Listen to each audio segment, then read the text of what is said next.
salaamaaleykum asalaamaaleykum mbokk yi gars yi ñoo ngi jégalu de ne ko dañoo mënula nelaw ne ko dañoo mënula nelaw mbokk yi dañoo mënula nelaw ndax coup d'état bi mbokk yi yéen nelaw ngeen yéen a ngi nelaw mbat yéen a ngi dallu sénégalais yi coup d'état bi bàyyi ngeen mu jàll gars yi dama leen di laaj ndax coup d'état bi da ngeen di bàyyi mu jàll mbokk yi ndax coup d'état bii nii yéen da ngeen koy bàyyi yéen sénégalais yi da ngeen koy bàyyi mu war a jàll ci seeni bët yéen sénégalais yépp ngeen toog àndax seen wérgu yaram am seeni loxo am seeni tànk am seen lépp dara manqué wu leen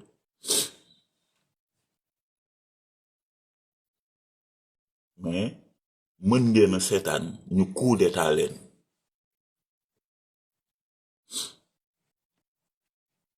mbokk yi yéen nangu ngeen quoi sénégalais yi nangu ngeen ab coup d'état ngeen toog seen kër ngeen ne du dara yéen nangu ngeen coup d'état yéen sénégalais l'histoire retiendra que le peuple sénégalais est complice de cette dictature qui s'installe chez lui un peuple bu complice un peuple inactif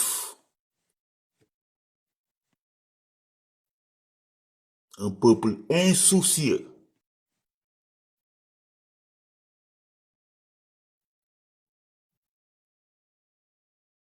un peuple buy nangu ñu coup d'état ko nii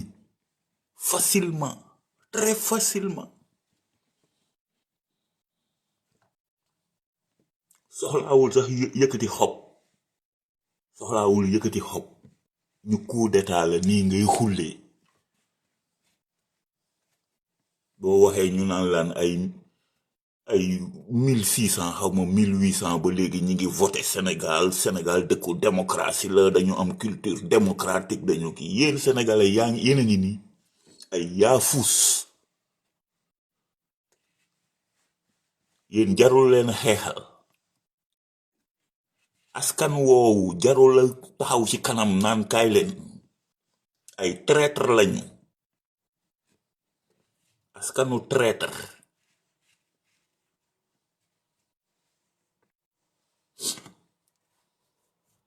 bokk traîtrise dëgg mooy ñu nangu coup d'état bi jàll mooy traîtrise il faut être un traître pour rester chez lui accepter que lii jàll il faut être un traître sénégalais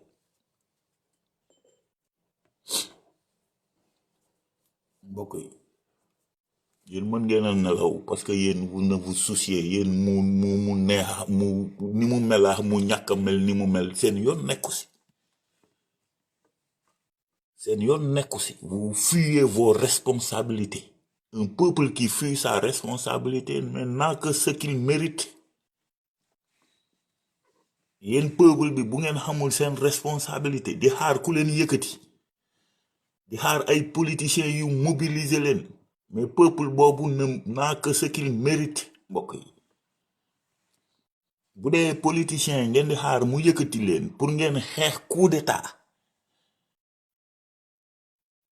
di xaar parti bi suma parti génnu laax suma parti suma leader génnagul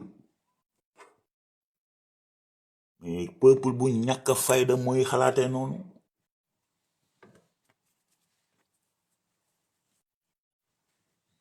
ci biir peuple boobu ngay gis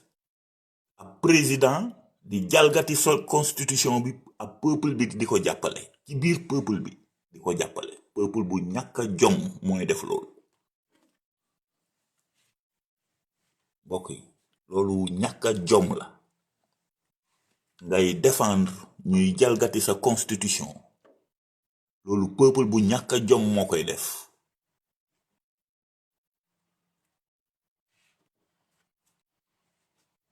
yow miy toog tamit ne doo def dara doo wax dara ñu jalgati sa constitution ku ñàkk a jom nga. yaa ñii di jàppale ñu jalgati constitution bi yéen a yem ci dëkk bi. yow miy toog ne doo xeex ñu jalgati sa constitution ñu def le coup d'état ak yow miy jàppale ñu perpétuer coup d'état bi yéen ñaar ñëpp vous êtes nuisible pour la société.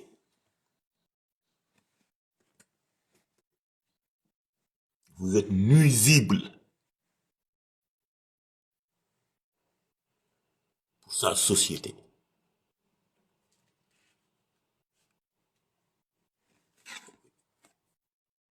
Sénégalais man Ousmane Sonko laa yërëm. Ousmane Sonko s'est sacrifié pour rien du tout. Ousmane Sonko il s'est sacrifié pour ñu ko jarul. ñii dee li tax ñu dee jaru ko woon.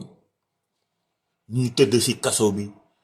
li tax ñu tëdd ci kaso bi jarul leen ko yéen askan wi yéen jarul yéen kenn jar yéen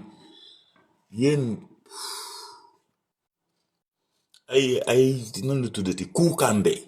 ay kuukande moo leen jaral yenn yi ay kuukande mën ngeen see concentré wu at di xaar mu xaar géej gi ay kuukande moo leen arrangé yéen façon kuukande yooyu moo leen war a jiite yooyu ngeen gëm yooyu ngeen di follow yooyu ngeen di topp loolu ngeen di déglu ay féeg ay fen ay kàcc ay sàcca loolu ngeen préféré ay kuukande ku leen ne jóg leen xeex seen njaam gi ngeen nekke seen esclavagisme bi ngeen nekke jóg leen pour xeex ko ngeen naan kii dafa day jaay ne dafa jub Sénégal bu fa jaay ak njubel boo jaayee ak njubel ñu isolé la Sénégal boo fa jaayee jub ñu isolé la peuple bu bëgg ku ñu jubadi moo leen jiite loolu lañ bëgg mais boo ñëwee ne leen man dama jub kaay leen sénégalais yi ne la ñun bëgguñoo jub bëgguñu ku jub bëgguñoo dégg ku jub ndax ñun dañoo dëng bëgguñu lu baax bëgguñu lu jub bëgguñu lu leer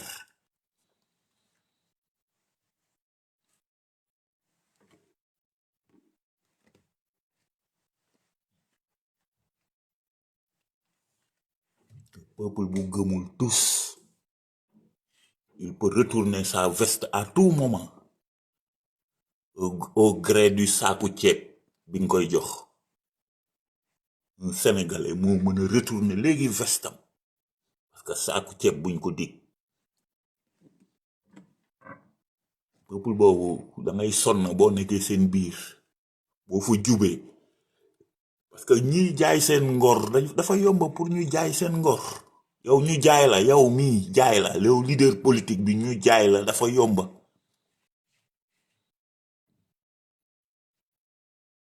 ok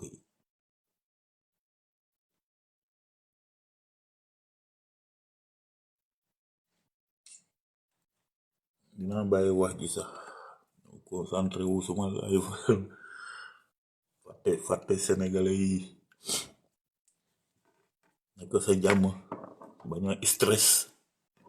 bañ a nekk di xalaat booy xalaat am réew dangay réew moomu ñooñu dañuy bëgg seen bopp bëgg seeni doom mënuloo leen a gën a bëgg seeni doom comme que ñoom bëgguñu seeni doom yow nga lijjanti sa problème ñoom il ne se soucie pas de l'avenir de leurs enfants yow Ousmane Sonko dem lijjanti problème am keneen ku nekk dem lijjanti problème am ñu bàyyi dëkk bi mu continuer noonu parce que sénégalais bi loolu la mérité un peuple n'a que le dirigeant qu'il mérite un peuple n'a que le dirigeant qui le reflète ça y a pas de magie y a pas de magie sur ça Le peuple n'a que le dirigeant qu'il reflète, qui le reflète, qu'il mérite. Billahi wallahi, peuple boo dem ci àdduna bi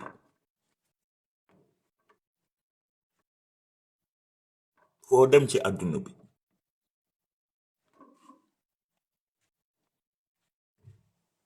foo dem ci àdduna bi jamono boobu président boobu nekkee ci kaw ci jal bi peuple bi loolu lay refléter. C'est ça le peuple en ce moment. Ils peuvent pas avoir le contraire. C'est pas possible.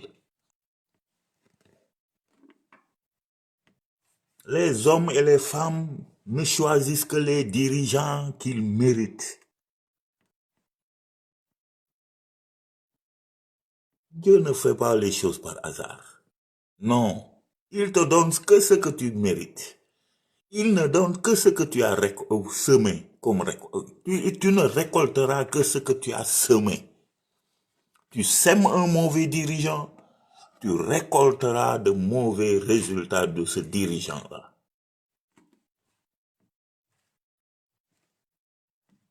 Ku ko sombi waaw di nga ko sombee waa Gamba la Gambi la mu sombi kan moo ko doom naan waa Gambee ko doom naan 22 ans de Yaya Jammeh kan moo ko doom naan Gambien yi ah waaye yow ñun tey li ñoo naan nii kan moo ko sombi waa Gambi ñoo ñu ko sombil andil ñu ko wala ñun ñoo ko sombi suñu bopp wala waa Guinée Conakry Guinée Bissau ñoom ñoo ko sombi ba pare ñëw Sénégal ne am lekk leen déedéet yéen a ko sombi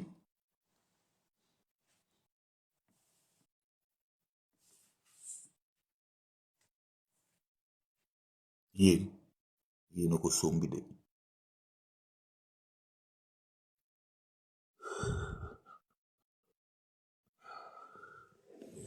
mënuma nelaw man dama wëlbatiku ba jommi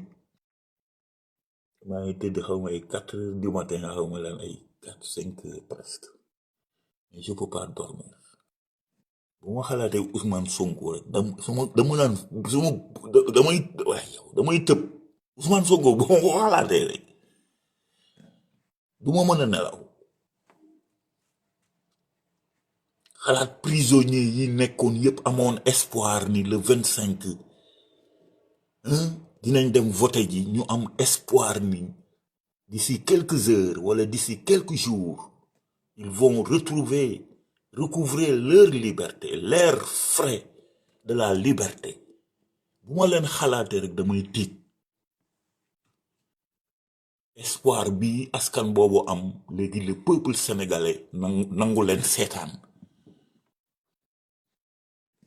cet espoir que ces milliers de jeunes Sénégalais qui croupissent en prison avaient.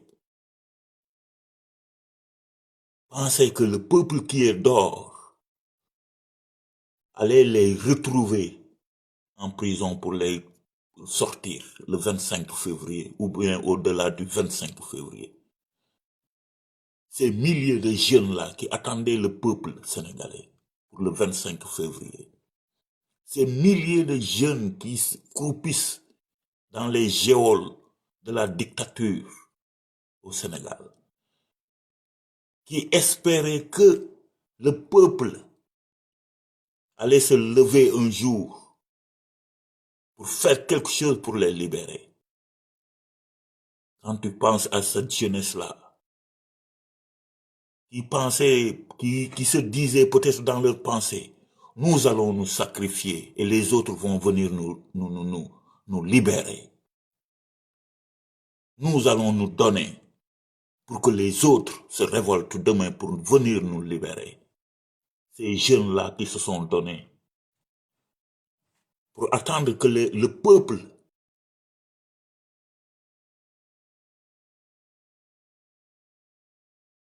quand tu penses à cette jeunesse-là, à ces jeunes, ils pensaient que le 25 février, le peuple allait voter pour eux, pour leur liberté.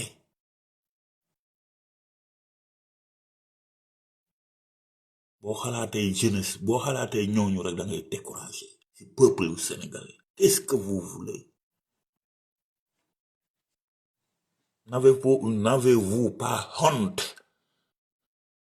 de savoir que des jeunes, des milliers de jeunes croupissent en prison à cause de vous,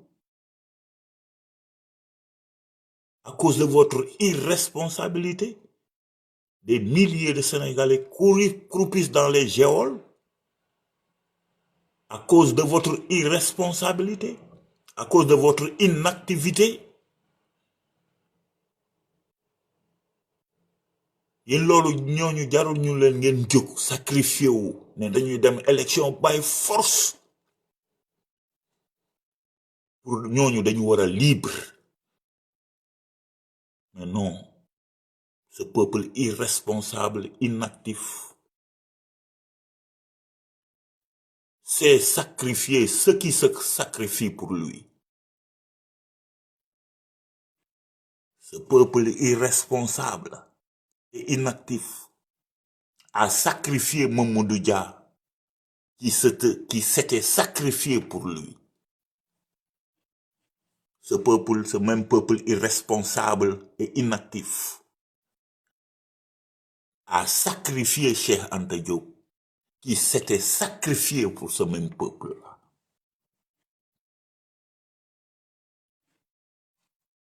Ok. Ce peuple inactif et irresponsable a sacrifié Mamadou Dia qui s'était sacrifié pour le peuple, pour faire face au système, pour changer le système. Le peuple irresponsable,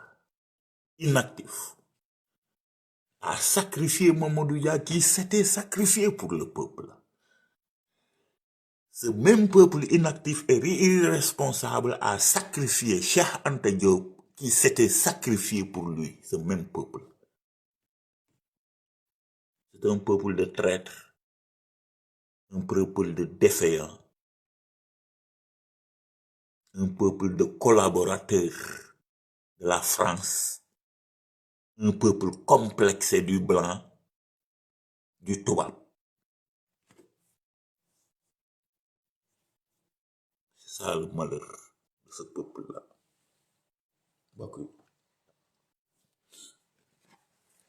Bëgguñoo nekk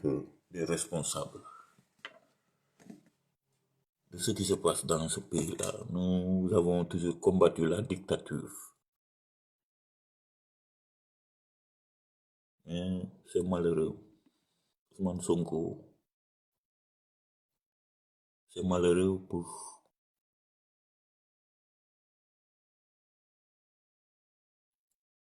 yàlla na leen yàlla defal sutura sénégalais yi yàlla na leen yàlla jàppale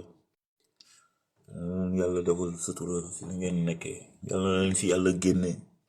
yàlla na leen yàlla may fit may leen fulla andi jom ji nekkoon seeni maam ak fulla ji nekkoon seeni maam ak ngor ji nekkoon seeni maam yàlla na ko yàlla dellu si mais loolu ba mu tëxoo ca réew ma la réew ma yàqu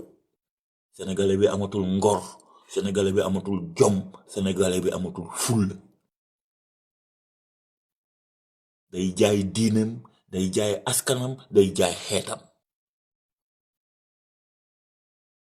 C'est ça le malheur de ce peuple-là. Mais hélas, quand tu sais que chaque peuple a le dirigeant qui le reflète,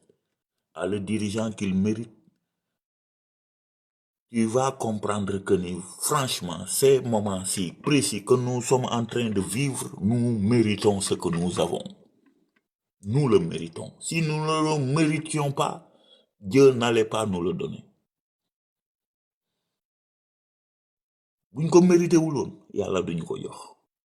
mais c'est parce que ñun ñoo ko deserve li English bi wax you deserve it waaw you deserve it sénégalais bi man sénégalais bi dama mérité dirigeant bu mel nii parce que man njuuj njaajeer laa man damay wor man damay waxeet man maa mel noonu man le sénégalais waaye yow kii ma jiite nan laa bëgg mu mel dama bëgg mu nekk wàlliw déedéet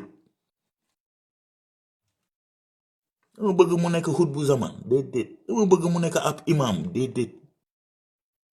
parce que man ab kàccekat la man ab triankat laa man dóorkat laa man tekkatu dir laa man tek dóorkatu marto laa man xam nga man waaw duma ko liggéey dama koy lijjanti xaalis kenn du ko liggéey danga koy lijjanti danga koy sàcca koy lijjanti mooy danga koy sàcc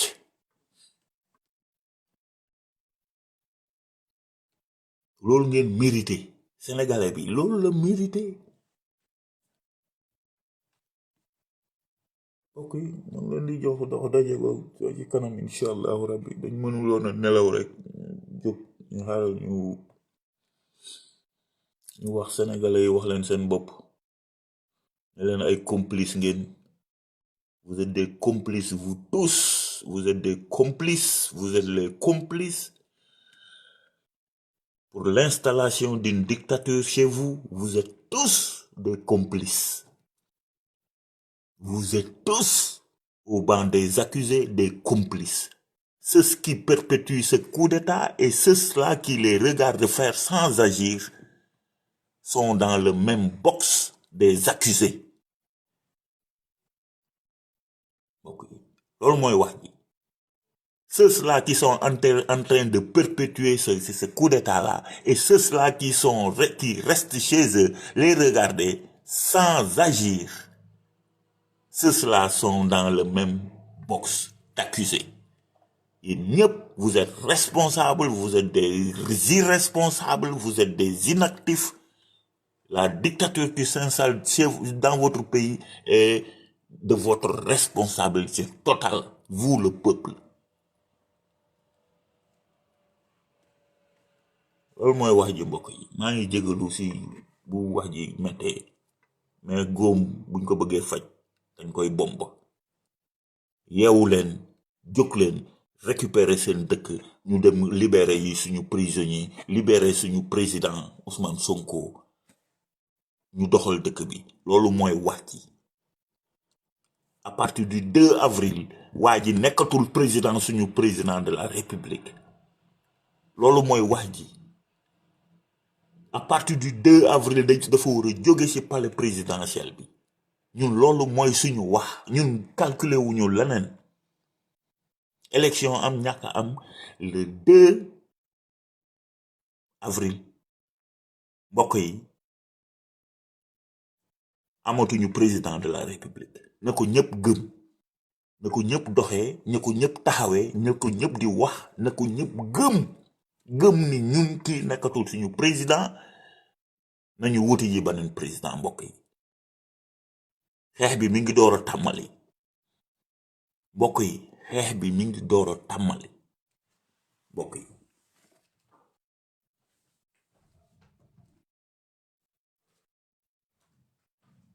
mbokk yi xeex bi moo ngi di door a tàmmali li ngeen doom def 2021 ba léegi tey jii lay door a tàmmali bii nag soxlaawul ngeen di xeex mbokk yi na ñëpp génn mag ndaw góor jigéen génn ci mbedd yi toog fa weer yi passé yëpp maa ngi génn naan leen génn leen ngeen def ay sitting ci mbedd yi amul dellu kër de leen togg ci mbedd yi de leen fóot ci mbedd yi de leen lépp nañ ko def ci mbedd yi na population sénégalaise bi yëpp génn mbokk yi loolu mooy arrêté lii mais du manifestation benn jour désobéissance civique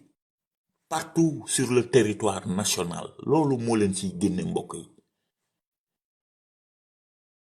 que la mobilisation sonne que la mobilisation démarre que la mobilisation ne s'estompe plus mbokk yi ba ñu am suñu satisfaction suñu réew avec un président que l'on mérite un président que l'on a choisi démocratiquement mbokk yi loolu mooy wax ji la bataille ne fait que commencer le combat ne fait que commencer et nous allons le gagner ce combat-là dans la pacificité, dans la paix sénégalaise. C'est comme ça qu'on la veut. Suñu bëggee suñu jàmm ñu ñëpp ñu nañu génnandoo góor mag ndaw na ñëpp génnandoo ñu def lépp lu leen Ousmane Sonko waxoon bu ngeen ko deful du ngeen ci génn désobéissance civique boobu mu leen doon wax tey jii la gën a am impact tey jii la war a gën a am impact tey jii ngeen war a def loolu parce que Ousmane Sonko bi mu leen koy wax da ngeen naan ki day politique désobéissance civique ngeen naan day politique boppam lay xeexal waa léegi boppam lay xeexal waaye yéen léegi ku ngeen di xeexal doo leen xeexal seen bopp Ousmane Sonko lu mu leen wax da ngeen koy gis kooku lu mu leen wax def leen ko da ngeen war a dem di dabu ji ay waxam sax di xool lu mu leen wax defu leen ko ngeen dabu ko def ko parce que jox na leen ay yay na leen yéen ñëpp yay na leen mbokk yi Ousmane Sonko vous tous daf leen ay yay waaw Ousmane Sonko yay na leen yéen ñëpp sénégalais yëpp ña ko doon saaga ña ko koom ñëpp a waroon demaat ci ay kasetam ci ay parolam di ko dégluwaat lépp lu ñu deful woon ñu commencé di ko def parce que lépp lu ñu Ousmane Sonko waxoon ñu ngi koy gis te am na lu mu waxoon loo xamante ni ñëwagul